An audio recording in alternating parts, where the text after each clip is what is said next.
نتمنى تكونوا على خير. معكم شيوات فاطمه صالح. اليوم ان شاء الله غنقدم معكم مروزيه مغربيه لذيذه ومعسله على حقها وطريقها ان شاء الله. تبعوا معايا المقادير طريقه التحضير ان شاء الله. هنا عندنا معلقه كبيره ديال توابل المروزيه،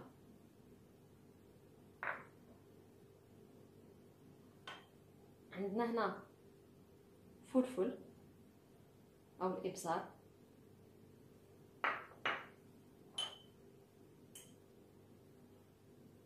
سكينجبير معلقه كبيره، والزنجبيل،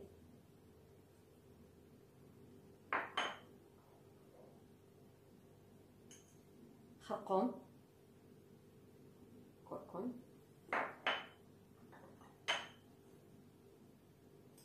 ملحه غير شويه تذوقوا،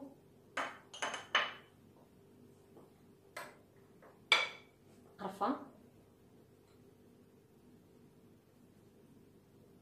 طحونه حتى هي شويه،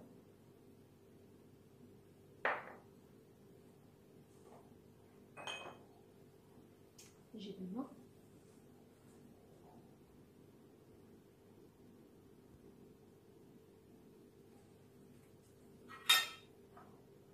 السمن معلقه، عندي هنا 2 صوص ديال الثومه، شويه الماء محكوكين،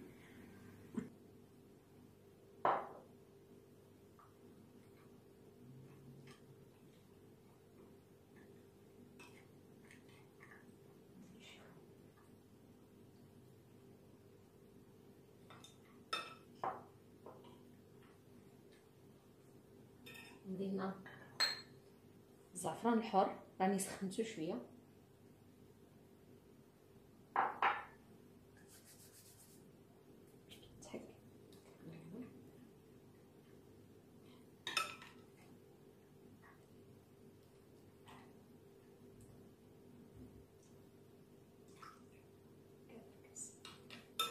باش نشرمل به اللحم.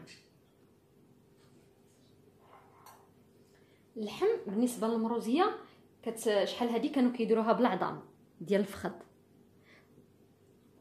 او العظام ديال او العنقره مقطعه على هذا الشكل.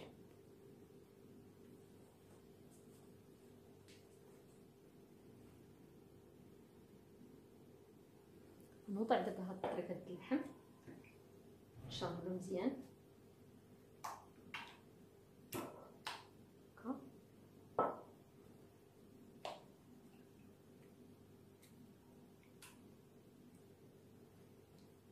كاين اللي كيرقدها. انا دابا غنشرملها وغنطيبها مباشره. نتوما على ما نسالي هاد الطريقات اللي عندي كاملين، ونتلاقى بكم ان شاء الله الرحمن الرحيم. دابا انا شرملت هاد العظيمات، ندير نوضعهم في طنجره،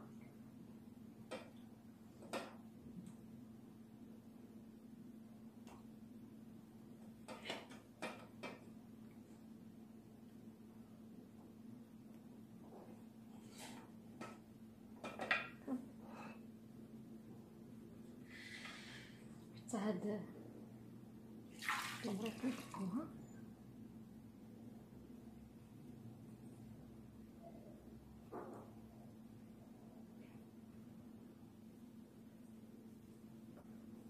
هي. دابا داك الطريفه ديال اللحم شرملتهم. هي الناس القدام كانوا كيديروا الشحمه، يعني المروزيه كيديروا فيها شويه د الشحمه ديال الكلوه او هذه باش كتجي واقفه، ولكن حنا دابا ما كنبغيوش نكثروا بزاف من الدهنيات والشحمه بزاف. انا ما درتش فيها الشحمه. هي دابا غنردها فوق البوطه، وانتم تبعوا معايا الطريقه ان شاء الله. نشعل عليها دابا البوطه ونتلاقى بكم.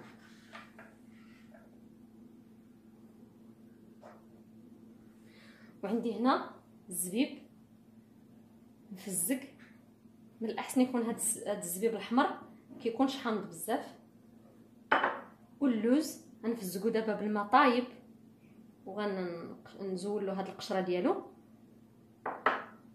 وعندي العسل وعندي المسكر الحره. واللي ما عندوش العسل يكتفي غير بالسكر حبيبات بحال بحال.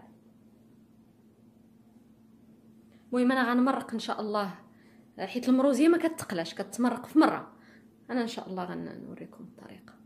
وضعت الطنجره ديالي على النار وغنروي.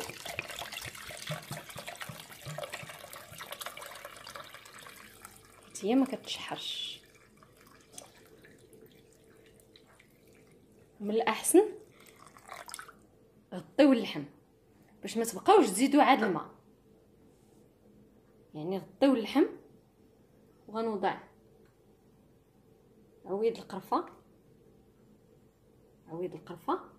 ودابا غنخليها طيب. غنقلل لها البوطه باش طيب على المهل. قبل بعدا غير تبدا تغلى وغنزيد الزيت ان شاء الله.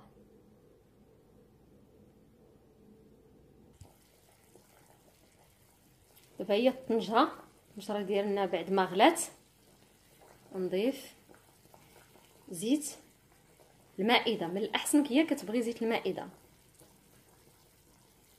باش ما كتجيش داك شويه. كتبغيش هي زيت العود باش ما كتجيش غالبه. زيت العود هي شويه اللي غندير، ماشي بزاف. نخليها دابا طيب. وبالنسبه اللي بغات طيبها على الفاخر حسن عاود. انا غنطيبها دابا غير على البوطه ان شاء الله. وعلى ما طيب نتلاقى بكم ان شاء الله. حنا غنتبعوا معايا مرحله. دابا ان شاء الله انا غنفزق اللوز وغنزولو القشره وان شاء الله. ها هي اللحيمه طابت والمريقه تبارك الله ملبيه، واخا ما درنا فيها لا بصله لا والو. دابا غنضيف الزبيب احمر غسله مزيان ونفزقه.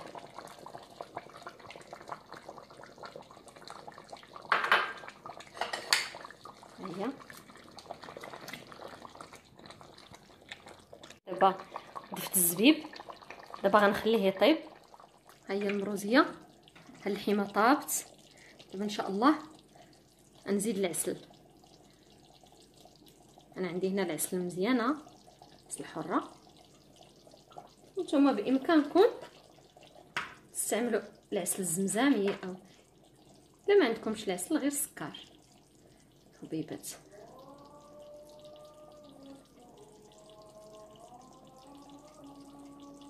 العسل هي اللي كتعطي هذاك التعليكه وكتحمر لنا اللحم كيجي محمر.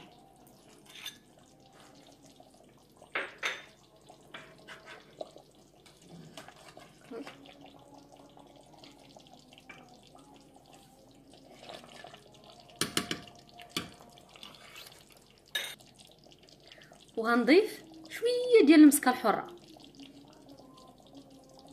هكا، كتزيد حتى هي صافي. دابا نخلي داك اللحيمه تشحر ونبقى نقلب العظيمات هكا مع اللحم طايب. بقاو تقلبوا هكا حتى نتوما كما كتشوفوا. شتي هاد العظم ها هو تيتحمرنا كامل. تبقاو تقلبوا على جوج جهات داك العظيمات اللي عندكم تيتحمروا مزيان. هانتوما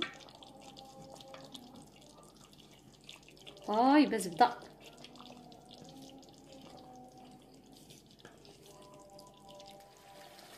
ها هي اللحيمه، ها هي كتشحر ومع داك العسل كتعطي اللون زوين للحم.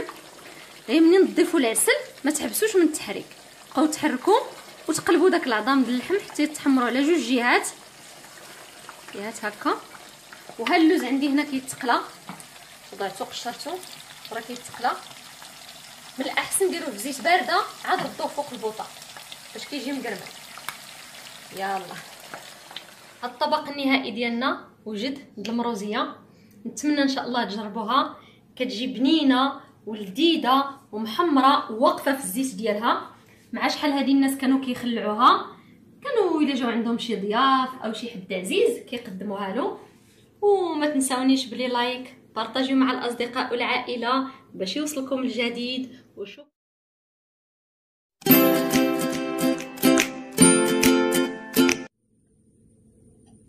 السلام عليكم، نتمنى تكونوا على خير. معكم شيوات فاطمه صالح. اليوم ان شاء الله غنقدم معكم دجاجه معمره بالشعريه وبالصلصه البيضاء، ما غنديرش فيها الخرقوم ان شاء الله. عندي هنايا 2 معالق كبار الياغورت طبيعي، شويه ديال الصلصه الحاره هاد الخضره ماشي الحمراء، قليل من الابزار او الفلفل الاسود، قليل من الزبده، 2 فصوص ديال الثوم محكوكين، معلقه كبيره ديال السكينجبير او الزنجبيل، قليل من الملح، ضامه ديال الدجاج، ومعلقه كبيره ديال المطارد او الخردل. بسم الله على بركه الله. غنوضع هاد المسائل كامله هنا.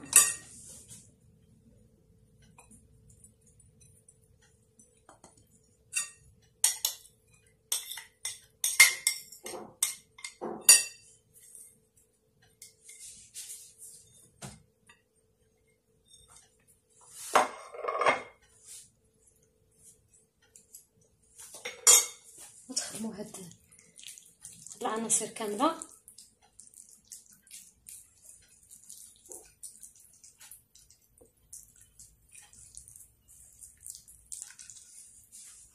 وناخذ الدجاجه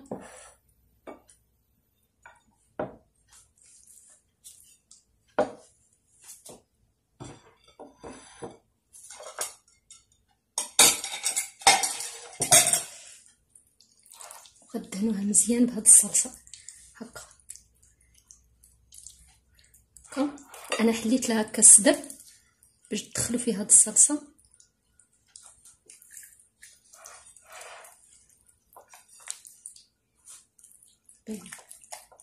شدات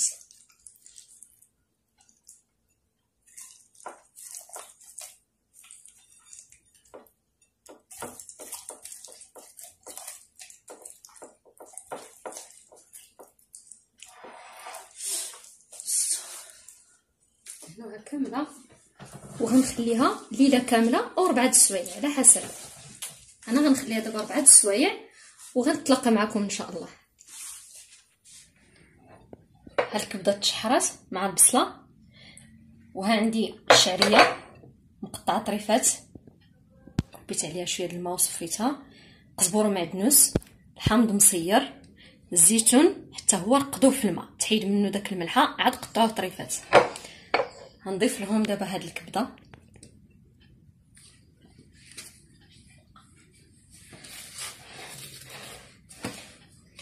غنضيف شويه السكينجبير،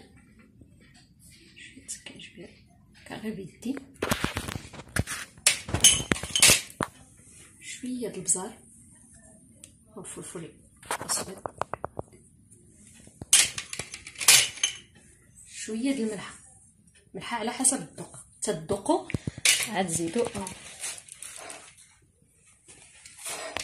انا صراحه غنحرك بيدي حسن، نحركوا هاد العناصر كامله.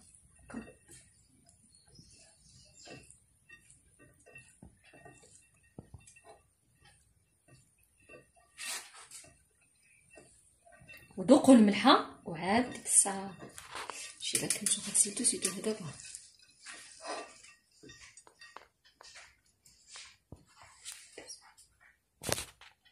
انا ضفت هنايا 2 فصوص ديال الثوم قبيله ما ذكرتهاش معكم. هاد الدجاجه بعد ما ترقدات نحطيوها بالسلوفان او شي بلاستيكه ضروري باش ما تشمش، متلقاكمش ريحه ديال الاخر في الثلاجه. هيا غنخلط هادشي مزيان وغنعمرها.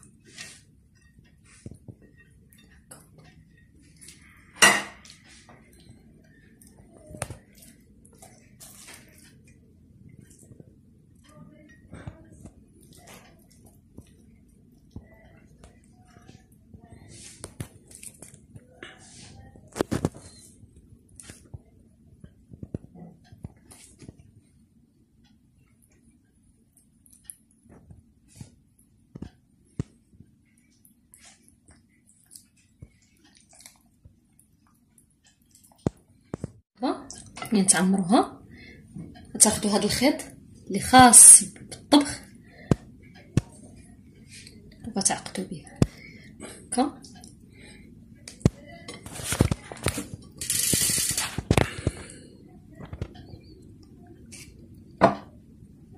باش ما تخرج.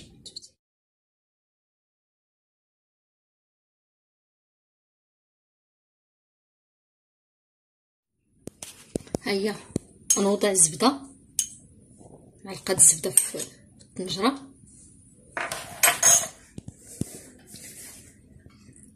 وغنوضع هاد الدجاجه هكا.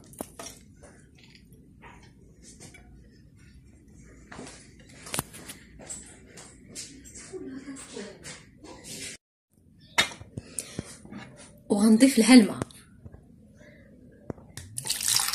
مباشره هكا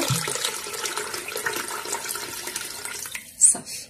وغنردها فوق البوطه طيب على ما طيب الدجاجه، وغنتلاقى بكم ديك الساعه. غنحيدها ان شاء الله وغنضيف الشعريه. واللي بغى يضيف، اللي كيعجبو هذا المذاق ديال ازير او اكليل الجبل يضيفو. انا كيعجبني المذاق ديالو، غنضيفو والزبده والماء صافي. هاد الدجاجه بعد ما طابت عندهن هذا بالمطارد وشويه الزبده، وغندخلها للفرن هكا.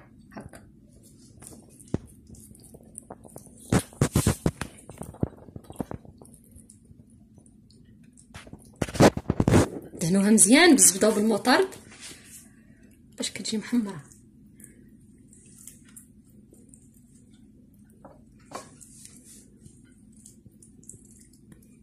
المهم انا نكمل ندهنها وندخلها للفران وغنتلاقى معكم ان شاء الله. الشعريه تفورات، ها هي غنكبها في هذه المريقه، تشرب غير شويه ديال هذه المريقه اللي طابت فيها الدجاجه، وغنقدموها في طبق التقديم ان شاء الله.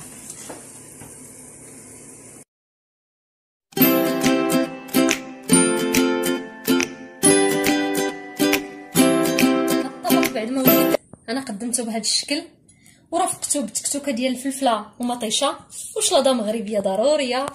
وبصحتكم وراحتكم، وما تنساونيش بلي لايك وبارطاجيو مع الاصدقاء والعائله. السلام عليكم.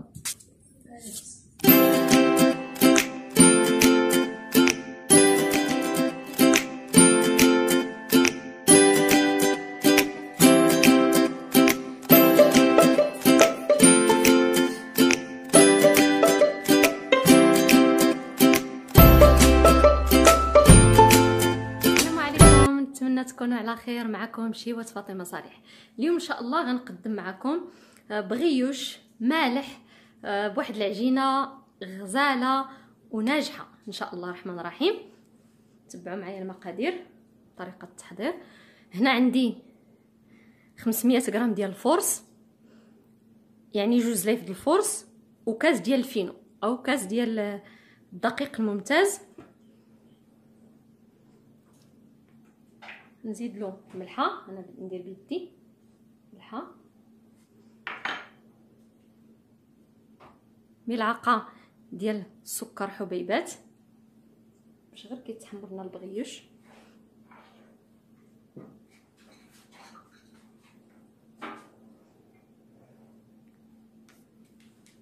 كيس من خميره الحلويات، بيكنج باودر،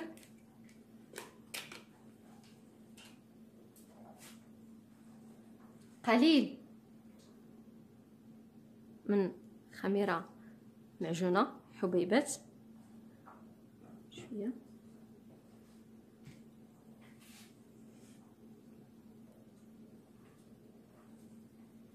ياغورت طبيعي،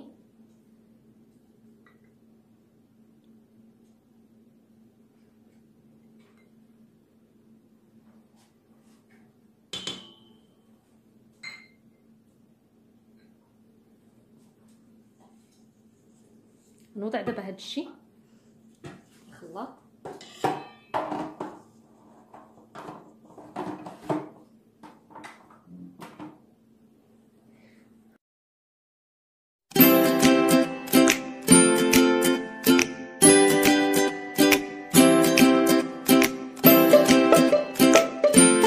تخلطوا لنا هاد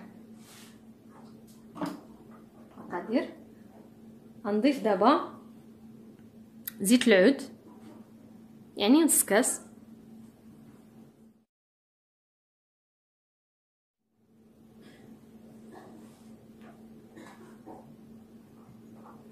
وغنضيف الماء دافي. غيعجن لي هذا العجين. دابا انا غنشعل الخلاط نديرو يشتغل.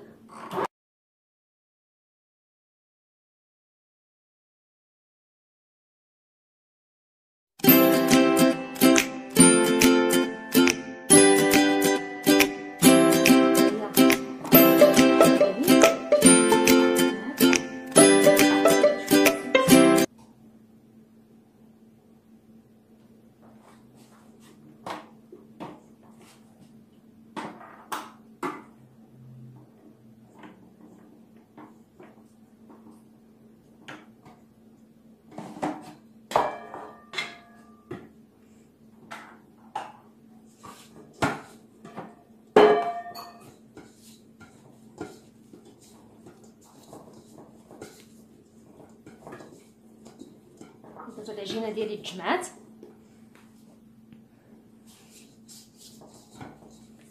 حيد هادشي كيلصق في الجنب. ها هي العجين هكا كتجي كتلصقش في اليد. باغا نغطيها نخليها ترتاح. ها هي. وغنوجد الخضره باش غنعمرها ان شاء الله.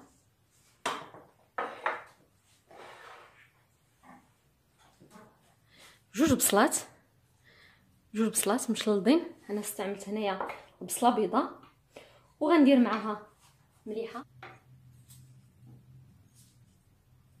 بحال هاد شحال فيها هاد الاخر، وغنزيد لها الزيت وغنوضعها فوق البوطه على ما تشحر. وعاد نضيف ديك الساعه طريفات ديال الدجاج مقطع، طريفات رقيقه. مهم هانتوما تبعوا معايا مراحل.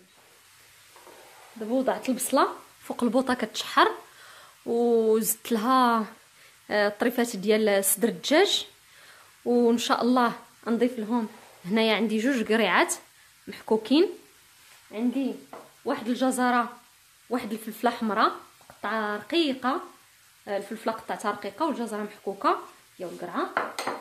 وغنحتاج ان شاء الله الزيتون الخضر مقطع طريفات رقاق، وشويه د الخرقوم، شويه د سكينجبير، شويه د البزار، شويه د التحميره او الفلفل الاحمر.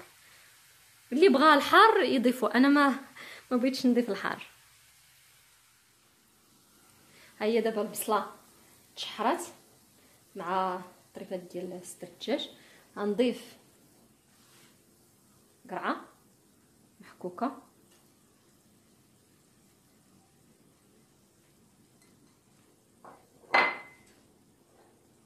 وخيزو والفلفله حمراء.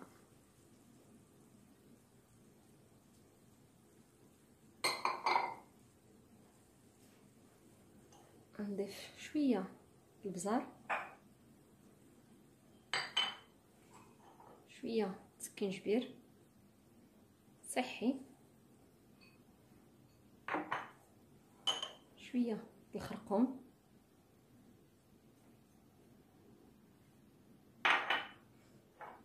شويه تحميره.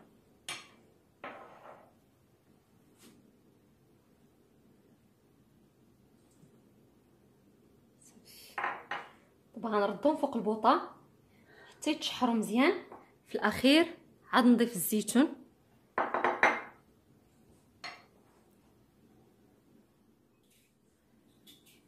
غنضيف دابا الزيتون،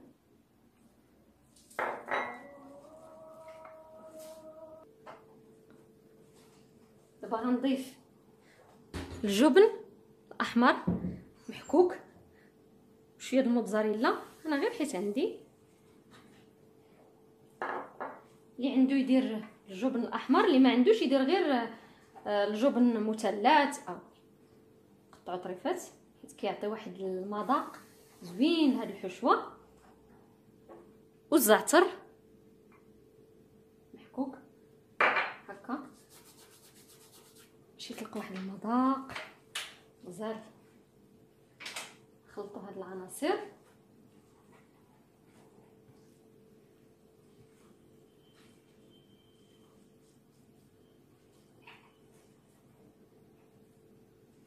تتزولوه فوق النار، عاد تضيفوا هاد الجبن والزعتر. دابا غنخليو هاد الحشوه جانبا.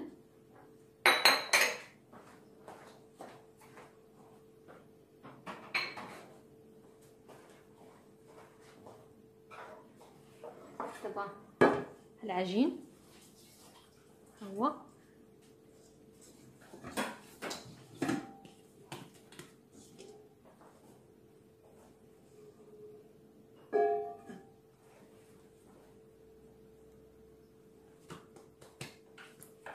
خرج منه هذا الهواء.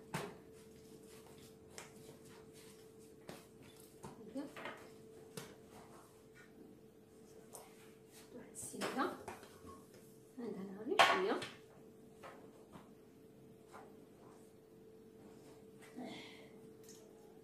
ونقطع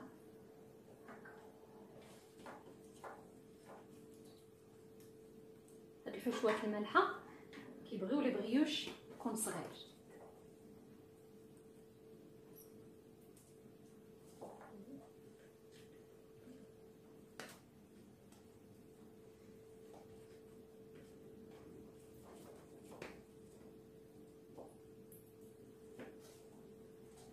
انا غنكمل هذا العجين اللي عندي وغنتلاقى بكم. ما ديروا لهمش الزيت من الفوق. غنسالي هذه الكميه اللي عندي وغنتلاقى بكم ان شاء الله الرحمن الرحيم. دابا هي داك العجينه انا طلقتها هنا. غنبدا ديما من الاولى، ما تدهنوهمش بالزيت، هادو ما كيتدهنوش بالزيت. نجيب الدلاك هكا،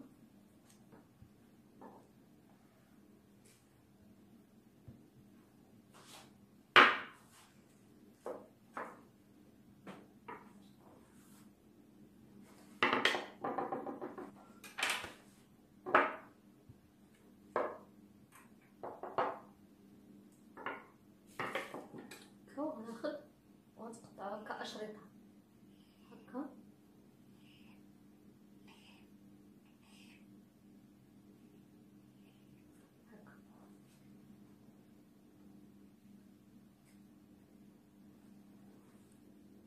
ما توصلوش لهنا حيت هنا غنوضعوا الحشو.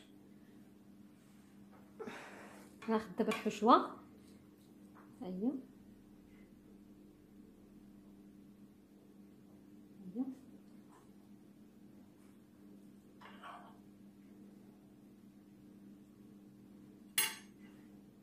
وغتلويو هكا هكا، وضغطوا عليها باش ما تخرجش الحشوه هكا، وتبقاو تلويو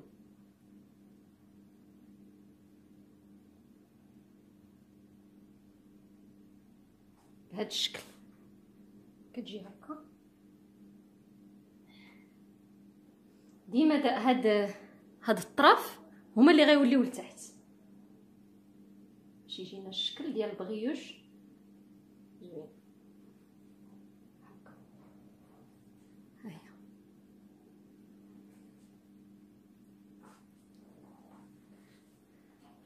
نزيد معكم وحده.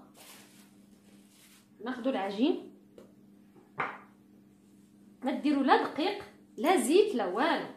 هاد العجينه كتجي ما شاء الله غزاله.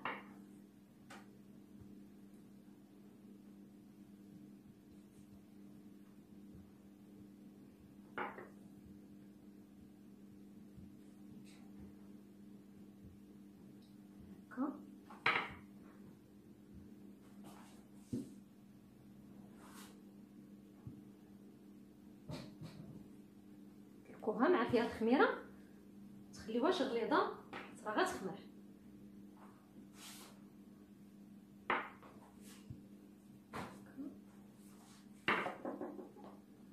تاخدوا الموس او السكين وغتقطعوا اشرطه هكا.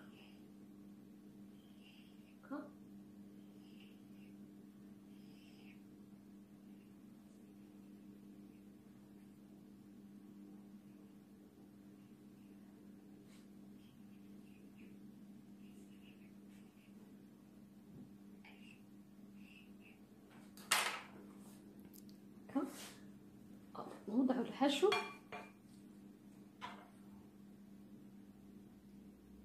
غير هاد الحشوه ريحتها كتشهي، هذاك ريحه الزعتر والفخوماج. نجرب هكا العجين،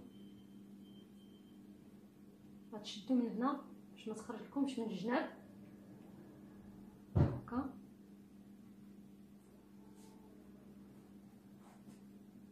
وغتلموا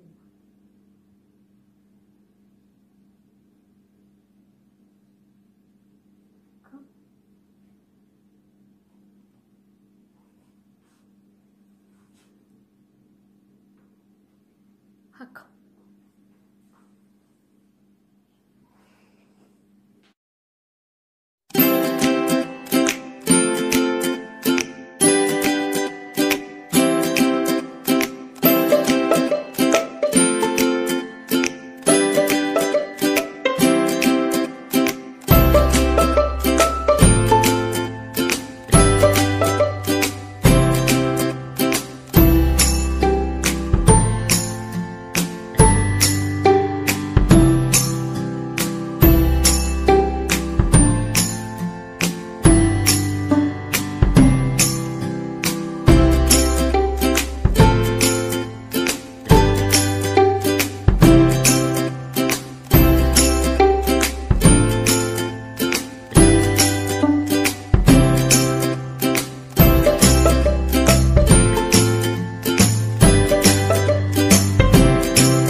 بيضه كامله مع قطرات من الخل.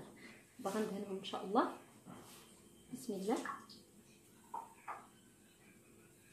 صافي غير تساليو الكميه، دهنوهم بالبيض، دخلوهم للفران مباشره، تخليهمش يخمروا المره الثانيه.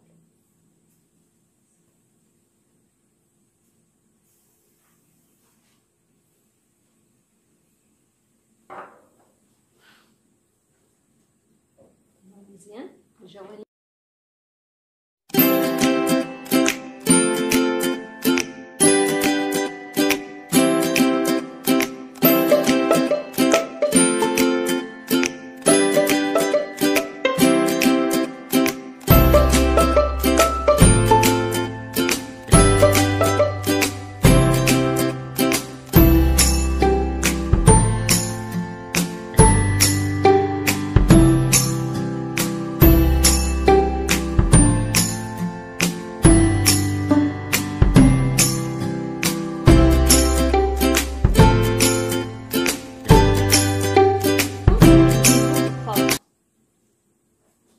بافو او الخشخاش.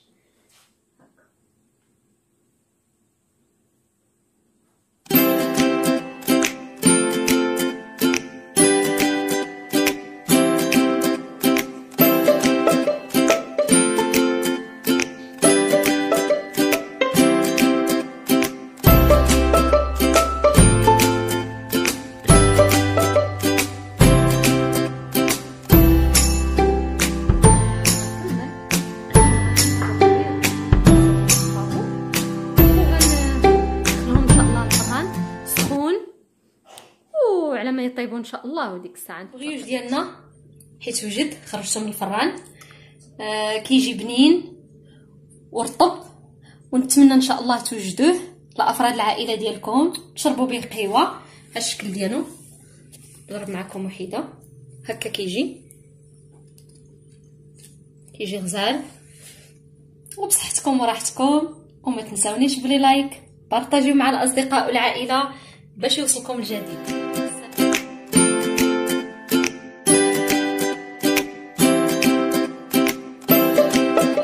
نتمنى تكون على خير. معكم شيوات فاطمه صالح. اليوم ان شاء الله غنقدم معكم كوكيز للوليدات بنين ومقرمش وبمكونات سهله وبسيطه. عندي هنا 250 غرام ديال الزبده، هنا استعملت اليده. عندي سنيده، كاس ديال العنبه ما عامرش، غنضيفو فوق سنيده. كيس من الفاني، قبصه الملح راه وضعتها هنايا ضروري باش كتسير. بسم الله على بركه الله. غنخدم هاد الزبده وسنيده هي الاولى.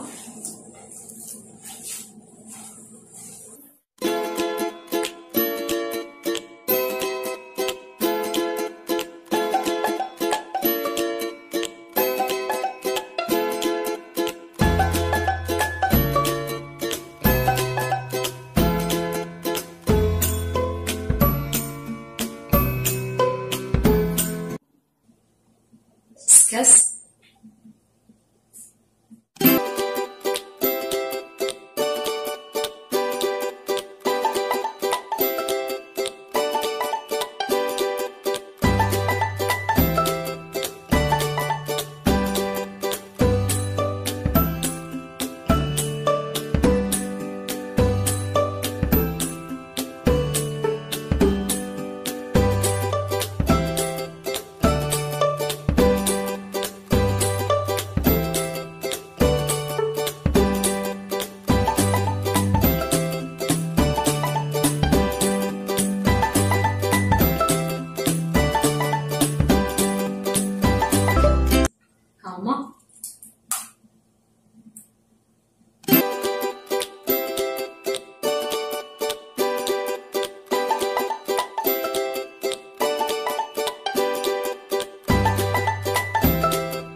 غربلت الدقيق، واللي ما عندهمش الميزان انا غنعبر ونشوف شحال يدخل لي.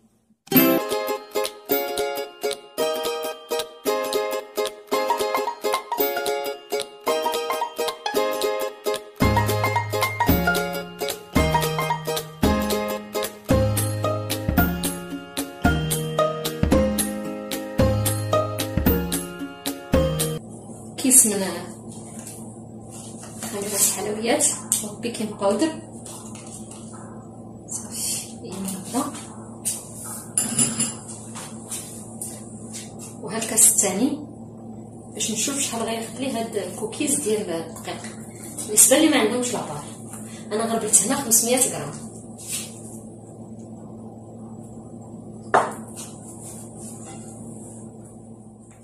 غنضيف الكاس الثالث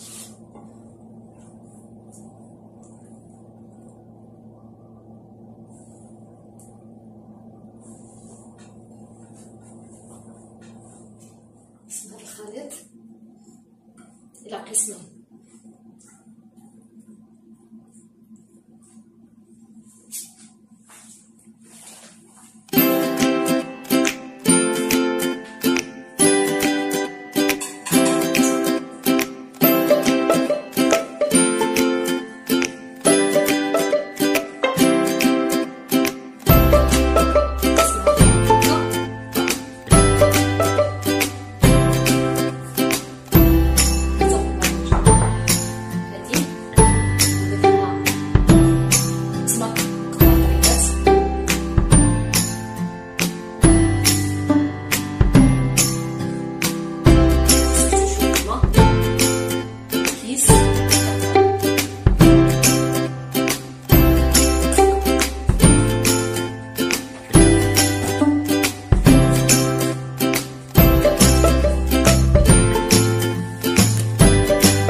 هاد الكاس الرابع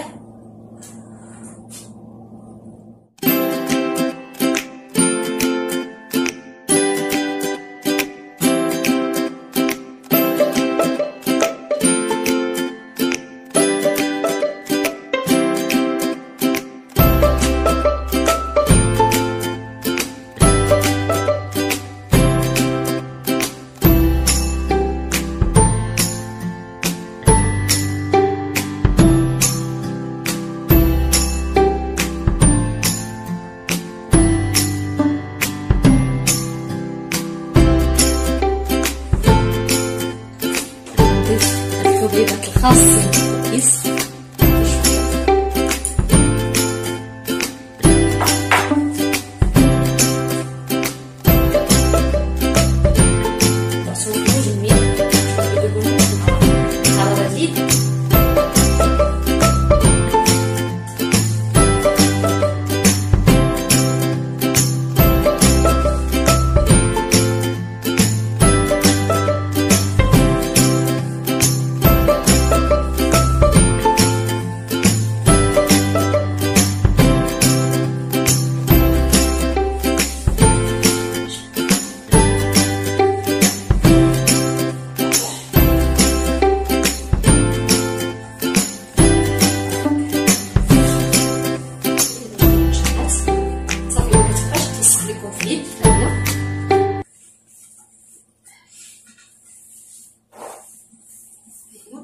نديرها في بلاستيكه نخليها ترتاح شويه باش نخدموا عاود هاد الكويره الثانيه.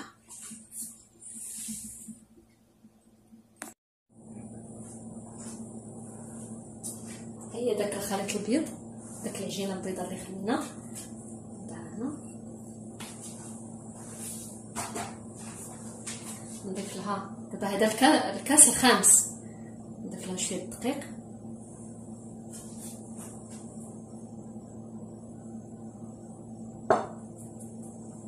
وغنزيد لها حبيبات ديال شكل الكوكيز خاصين بالكوكيز.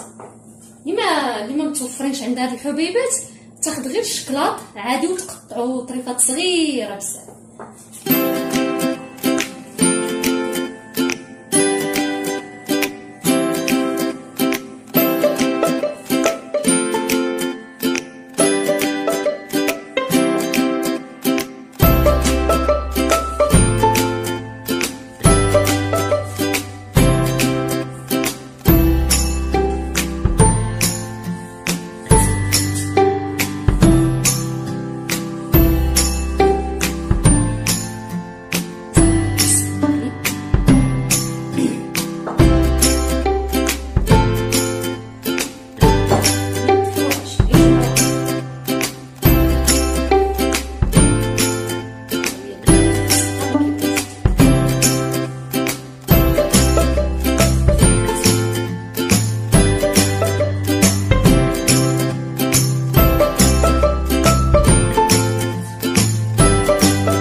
ما بقاتش دابا كتلصق في اليد.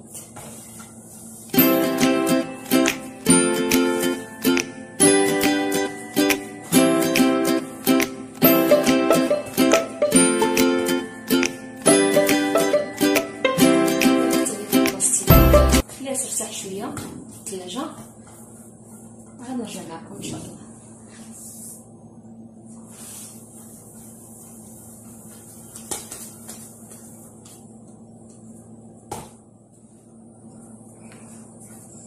هي ارتاحت معايا هاد العجينه بيضه الكحله، دابا تاخذوها هكا تكوروها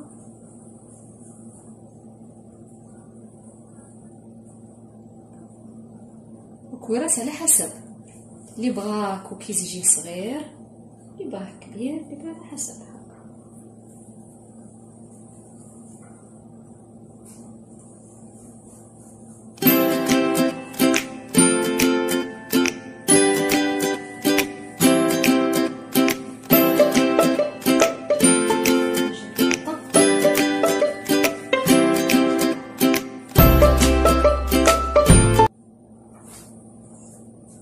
الكويرات كورتهم هكا، خديت اللاطه اللي كتدخل الفرن وضعت فيها هاد الورق اللي خاص بالفرن، وغنجيب هاد الحبيبات ونديرهم هكا.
غنسالي هاد العجين اللي عندي وغندخلهم للفران. الفران يكون سخون، غير تدخلوا الكوكيز قللوا البوطه باش يطيب على المهل.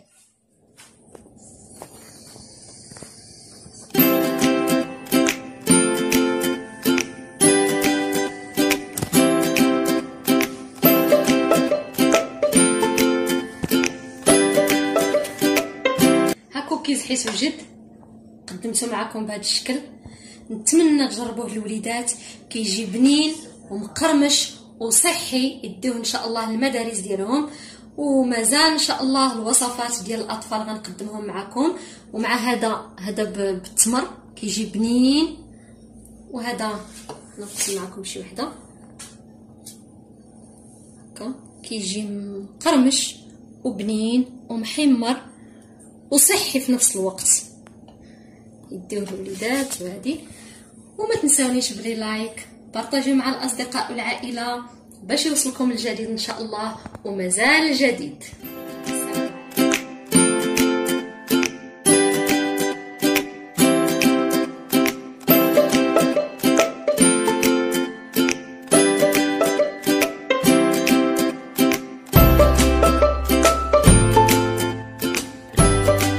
تكونوا على خير. معكم شيوات فاطمه صالح. اليوم ان شاء الله غنقدم معكم جوج ديال لي كروكيت، كيجيو غزالين صراحه، نتمنوا تجربوهم. واحد لي كروكيت غنوجدهم بطاطا، وحده غنوجدهم بالبصله وصدر ديال الدجاج مقطع طريفات ولا صوص بيشاميل. بالنسبه للبطاطا خديت نص كيلو ديال البطاطا 500 غرام، غسلتها مزيان وسلقتها بالقشره وقشرتها ومعكتها مزيان. ها هي كما كتشوفوا معكتها مزيان. وغنضيف لها المعدنوس قطع رقيق،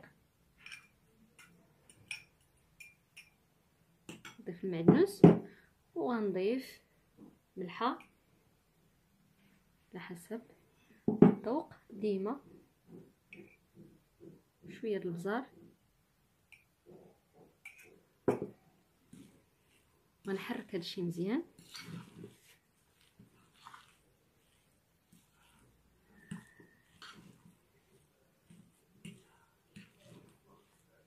منين تحركوا ذوقوا الملحه بعدا.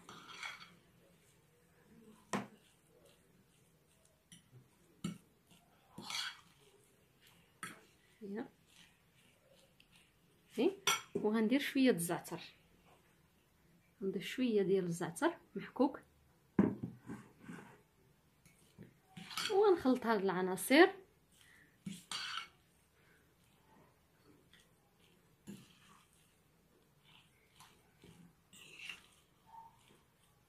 نخلي دابا هادي على جنب، نخليها.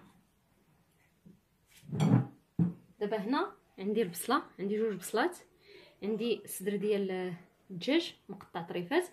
دابا ان شاء الله غنوضعهم في المقله، وغندير لهم شويه ديال الزيت، شويه ديال الملح، شويه ديال البزار، وغنشحرهم مزيان حتى نشحرهم ان شاء الله. وغنتلاقى بكم ان شاء الله تشوفوا معايا المراحل باش نصاوبوا البيشاميل. ها هي داك البصلات تشحرات مع طريفات ديال الدجاج هما، مع شويه ديال الملحه وشويه ديال البزار. دابا غنضيف 2 كيسان ديال الحليب،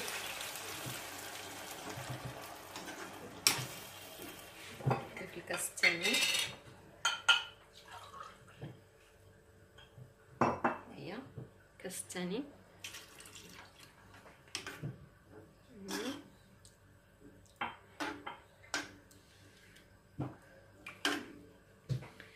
نجمعو بالدقيق. نضيف معلقه الاولى، الثانيه، الثالثه، ونحرك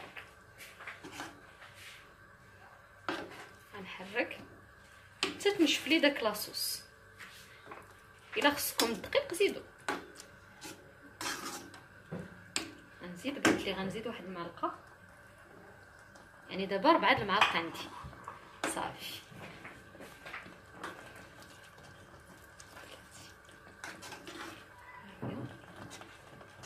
نحرك غنضيف، ها هي بدات كتنشف. غنضيف دابا كوزه نحكها،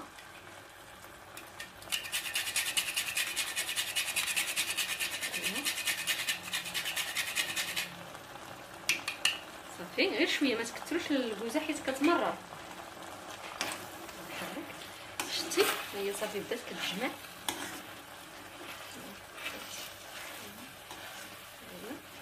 وغنضيف الزعتر، الزعتر محكوك حكيتو بين يديا.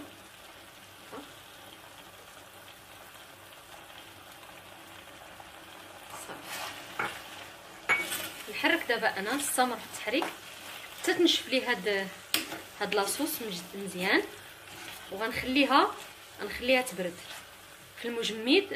نديرها غير في الثلاجه حتى تبرد، وعاد نتلاقى بكم ان شاء الله باش تشوفوا الشكل التتمه ديال الوصفه ان شاء الله. هذاك الدجاج بلاصوص بيشاميل ها هو برد، جبته من الثلاجه. ها هي بطاطا. دابا ان شاء الله غنصاوب معكم. ها نتوما كيشفتوا صاوبتهم من قبل، انا غنوريكم دابا الشكل ديالهم. ناخذ بطاطا، ناخذ بطاطا هكا، بطاطا. وغنوضع هنا هاد الطريف ديال الفرماج. درت انا موتزاريلا هكا، كتجمعوه كوره هكا صافي. غنحطهم هنايا. غنزيد عاود معكم وحده.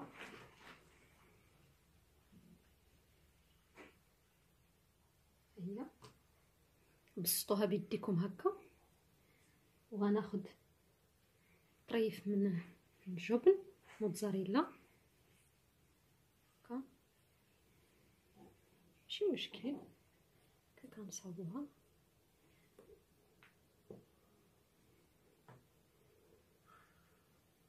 وتزيروها بشرط تكوروها، زيروها مزيان.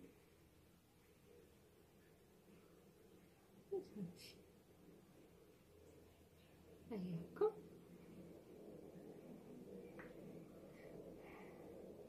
حطها هنايا.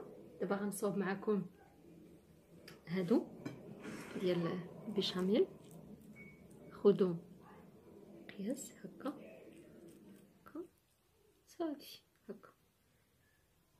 هذا هو الشكل ديالهم. نخليهم هنا. نزيد معكم وحده.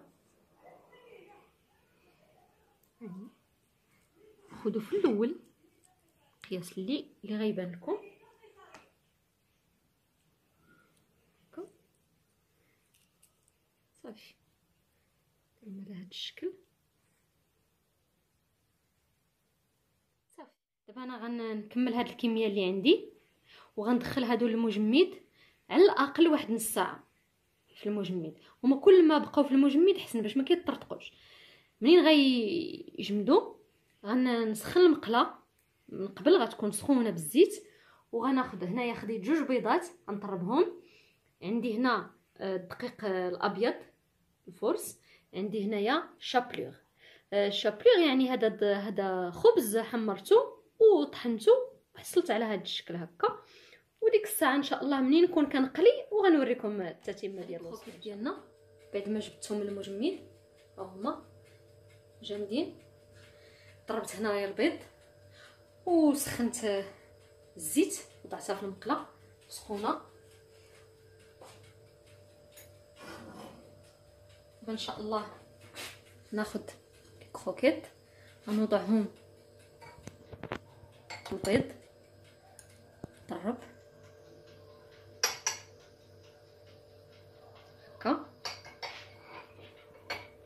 غنوضعهم الفرص او الدقيق الابيض، وغنردهم مره ثانيه للبيض. هذا هو السر ديالهم باش كيجيو منفوخين.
شتي داك الجبن فيهم غزال.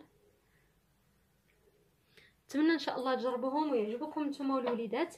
وهادو ها هما كيجيو بداك لاصوص بيشاميل، كيجيو حتى هما هكا زويونين صراحه وكيجيو بنان. نتمنى تجربوهم لافراد العائله ديالكم والوليدات ان شاء الله.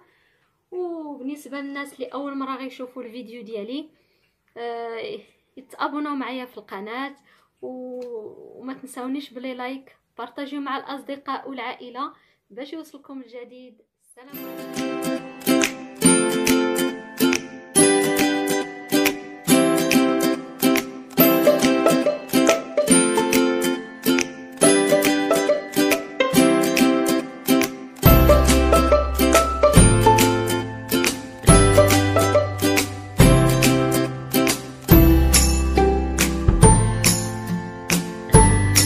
عليكم. نتمنى تكون على خير. معكم شهيوة فاطمه صالح.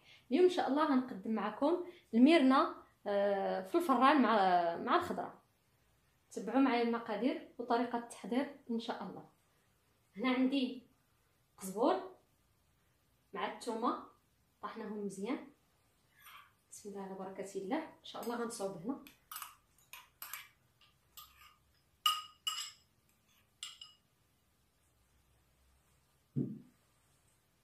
عندي الحامض يعني عصير الحامض.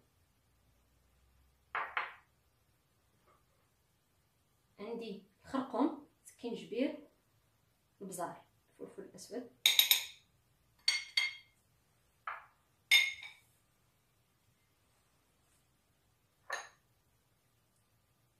كمون. الحوت الابيض ما كيبغيش الكمون بزاف، شويه غندير تحميره، الفلفل الاحمر، ملح،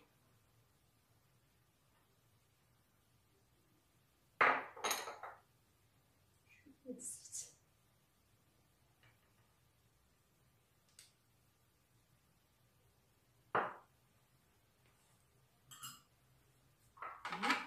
شويه الحامض، حامض مصير قطعته طريفات رقيقه. بسم الله على بركة الله.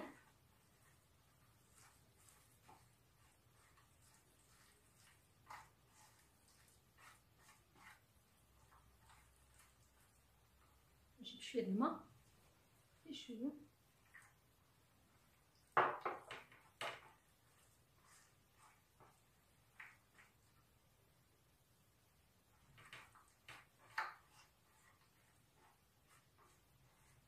نجيب هذه النعناع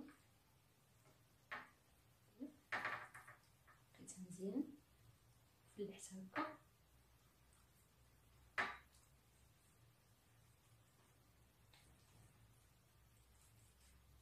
دخلو فيها الشرموله مزيان، هي كتبغي تشرمل. شرموله من جوج ودخلو شرموله في هاد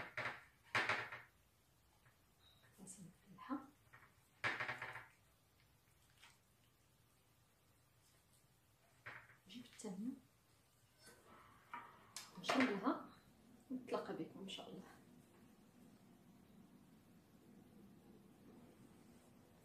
هي دابا غنزيد هنا شويه ديال الربيع حيت جاني هذا قليل. زدت شويه د القزبور والثومه،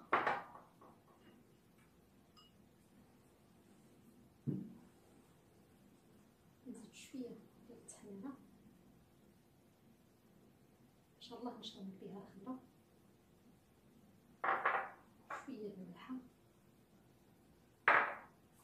شويه ديال الخرقوم، طلع العسل، نوضع بصله،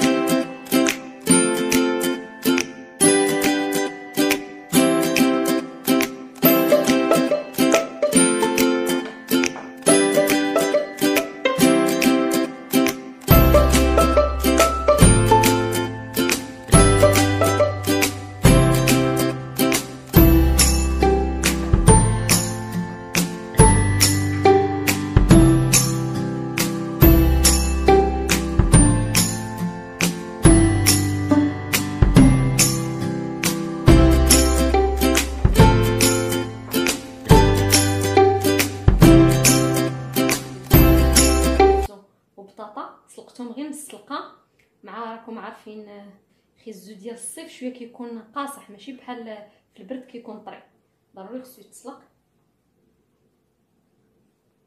غير شويه، سلقتو غير السلقه مع مليحه.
حيدوا لها العينين، حيت الا ما حيدتوهمش غيطلقوا داك المروريه. ضروري خصكم تزولوهم.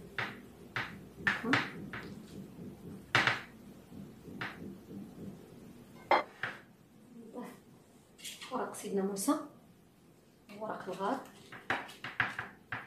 كيتواتى مع الحوت مرسول.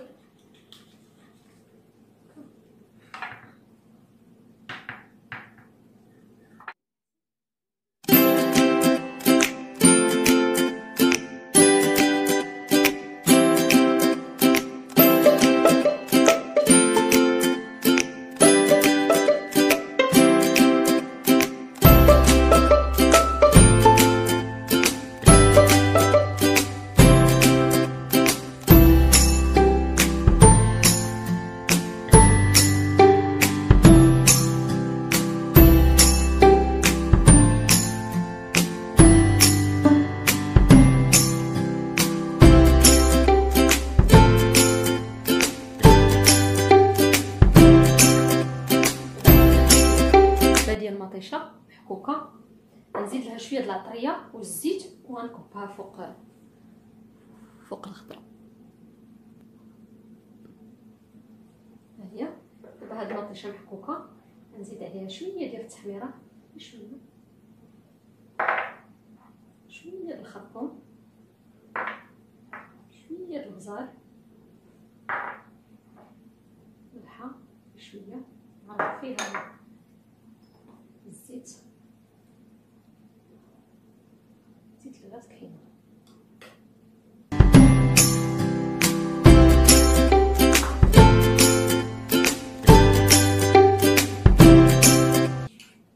وضعت شويه د المطيشه الحك، مطيشه مصبره.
هكا متكبوش في وسط الخضره.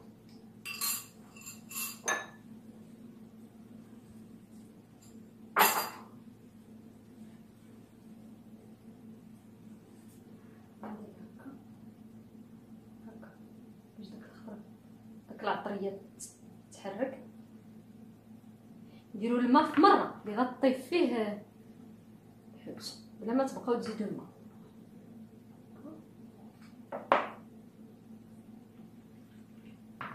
انا ما كنغطيش الحوت، غندخلها دابا للفران سخون وغنقلل البوطه وغطيب ان شاء الله غير على المهل، وعاد نتلاقى بكم ان شاء الله الرحمن الرحيم. ها الميرنا ديالنا وجدات، خرجتها من الفران، كتجي محمره وبنينه. نتمنى ان شاء الله تجربوها. وماشي ضروري الميرنا، اي حوت ديروا بهذه الطريقه، ديروه في الفران اي حوت. ايوا بصحتكم وراحتكم وشهيه طيبه. وما تنساوش تبارطاجيو مع الاصدقاء والعائله. وشكرا لكم، السلام عليكم. ميرنا خرجناها من الفران بعد ما طابت، كتجي محمره، ونتمنى تجربوها ان شاء الله. ماشي ضروري الميرنا، اي حوت عندكم، اي حوت متوفر. وبصحتكم وراحتكم وشهيه طيبه. وما تنساونيش بلي لايك، بارطاجيو مع الاصدقاء والعائله باش يوصلكم ان شاء الله الجديد. السلام عليكم. ها الميرنا ديالنا وجدات، خرجتها من الفران، كتجي محمره وبنينه. نتمنى ان شاء الله تجربوها. وماشي ضروري الميرنا، اي حوت ديروا بهذه الطريقه، ديروه في الفران اي حوت. ايوا بصحتكم وراحتكم وشهيه طيبه. وما تنساوش تبارطاجيو مع الاصدقاء والعائله. وشكرا لكم، السلام عليكم. نتمنى تكونوا على خير. معكم شيوات فاطمه صالح. اليوم ان شاء الله غنقدم معكم واحد الكلاص ساهل ومنعش في هذه الحراره، نتمنى توجدوه للوليدات. بسم الله على بركه الله. ان شاء الله عندنا نصف لتر من الحليب، يكون في المجمد بارد شويه باش دغيا كيطلع. عندنا علبه ديال الكريم شونتي، او اللي بغات تستعمل الكريمه السائله ماشي مشكل، بحال بحال. عندنا 2 معالق كبار من سكر كلاصي او سكر ثقيل. عندنا 2 ديال الياغورت كراميل. عندنا معلقه ديال القهوه سريعه الذوبان اللي طلقتها بشويه ديال الماء. بسم الله على بركه الله. نضيف هاد العلبه هنا وغنطربها، وعاد ديك الساعه تشوفوا معايا معايا.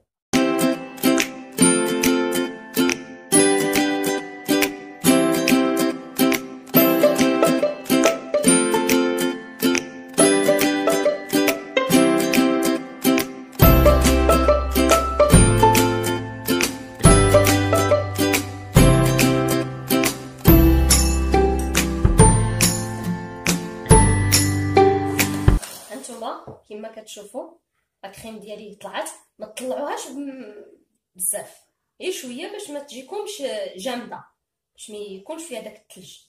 هكا قسمتها لجوج اقسام. هاد الاولى غنزيد عليها داك الياغورت كراميل 2 ديال العلب.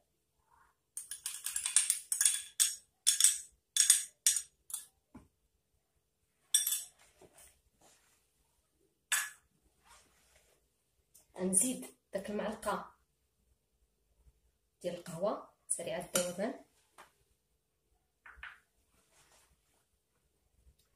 غنحرك كما شفتوا معايا، راني زدت 2 معالق ديال سكر ثقيل او سكر كلاصي.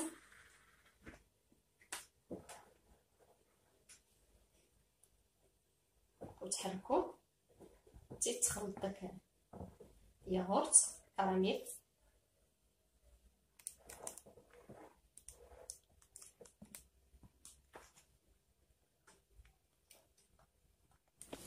هانتوما ها الكريمه زدت عليها داك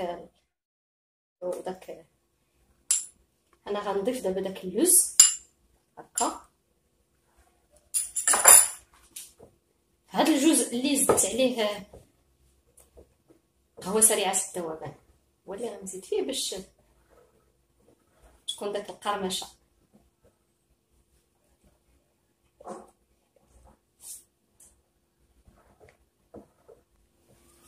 هانتوما حتى هاد الجزء ديال الكريم هي زدت عليها اللوز، هي خليتها بيضه درت لها داك اللوز كتحركو.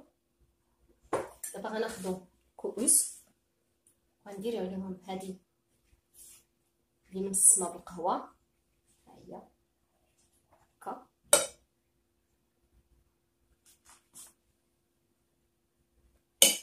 انا نحيد باش تشوفوا معايا.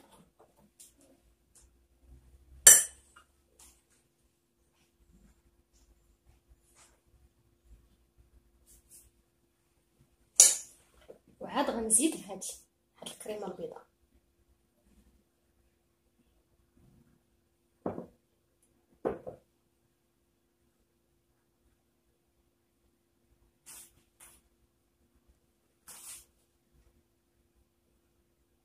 وغتدخلوه للمجمد على ما يجمد على الاقل ساعتين، اللي في الكؤوس ساعتين واللي في المول 4 السوايع. واش الكؤوس ديالكم كيتحملوا البروده ولا لا؟ هانتوما كما كتشوفوا معايا انا عمرتهم في الكؤوس، درت داك اللي فيها قهوه سريعه الذوبان هي الطبقه الاولى، ودرت الطبقه الثانيه لا كريم واللوز مهرمش. انا كيعجبني بهكا طبقات. وان شاء الله دابا غنغطيوه بالسلوفان وغندخلوه للمجمد. بالنسبه للكؤوس ساعتين، وبالنسبه للمول عائلي 4 السوايع في المجمد، وان شاء الله نقدمه معكم. هانتوما كما كتشوفوا معايا داك الكلاص اللي دخلنا للمجمد ها هو واجد، ها هو داك الطبقات كما كتشوفوا معايا، داك 2 طبقات. نتمنى تجربوه.